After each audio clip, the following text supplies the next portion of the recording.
not sure if anybody sent any questions in on the app. I haven't received any yet, but I'll keep checking on that one.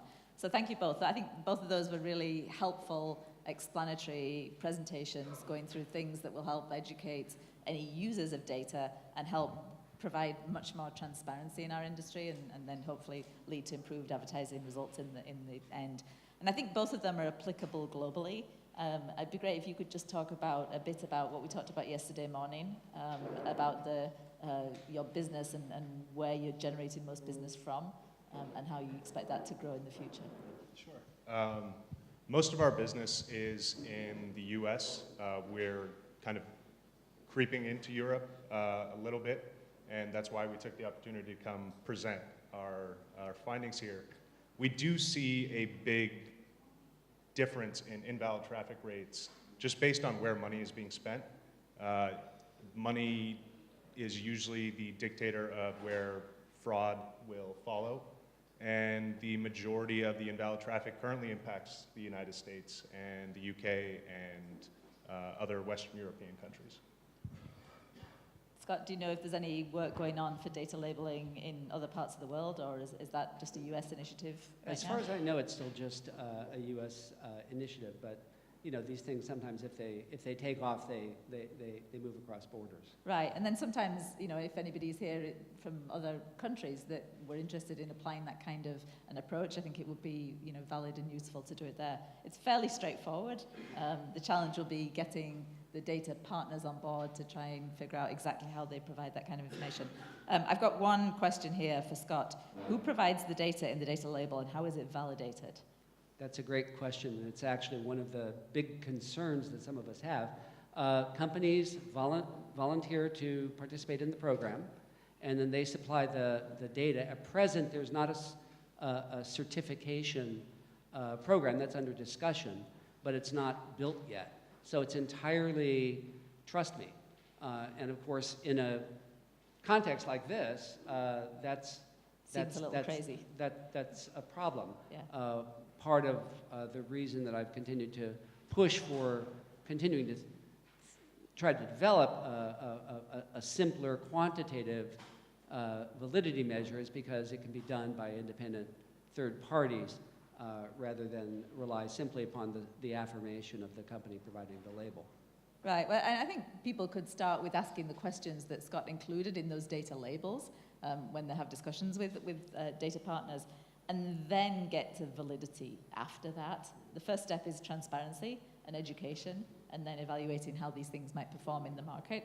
Because you showed two different data sets, but depending on the use case, one actually might be better and one might be more cost effective to do the job that you need to do. Snickers might be better. Right, well, if you're hungry and you know the ad in the afternoon, if you're grumpy, avocado might not work.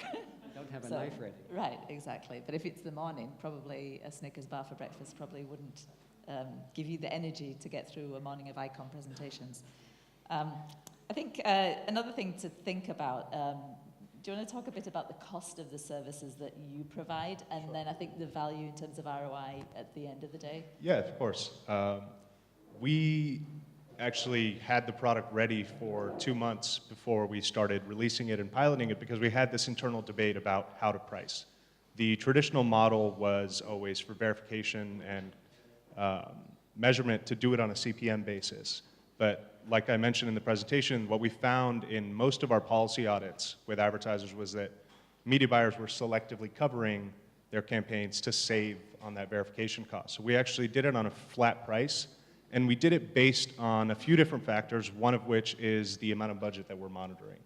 And so the reason for doing it based on the budget is so that because we can calculate that waste down to the penny every day, every week, every month, advertisers can always see what the return on their investment is in terms of what they're paying us and what they're basically saving in prevented waste and increased ROI.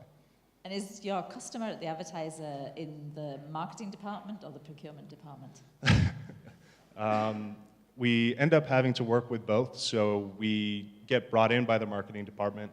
We end up having to work, and when I say we, that means Praneet, our CTO, has to work with their IT department to do security reviews and kind of set up the data flow.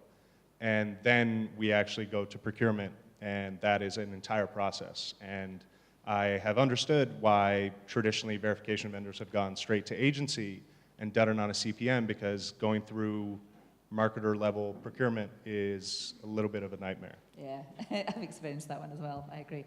We have some more questions here. So the first one, Scott, can go to you. Is there a standard taxonomy for the data labels? There's one in being produced for, and at least that's I think it's somewhat organic based on what gets submitted by the companies that sign up for it. Mm-hmm. But the idea is actually to create a uniform taxonomy of those labels so that one could compare it across. Compare them across. For Shailin, are you a fraud vendor, a researcher, an auditor, or other? And how do you position MediaMind? So there's a professional and personal split there. So personally, I do still spend a lot of time researching fraud. I would suggest everybody here at some point go do a Google search for buy bot traffic, and you'll see what you find. Professionally, as a company, we are a combination of traffic validation and accounting. So the reason we do so much work with log files is that's what's been missing from the verification side, is actually getting the cost of invalid traffic and non-viewable media. So we do the verification as well as the actual accounting and auditing. Okay, well, thank you. And thanks, everybody, for the questions. And thank you to our two speakers this afternoon.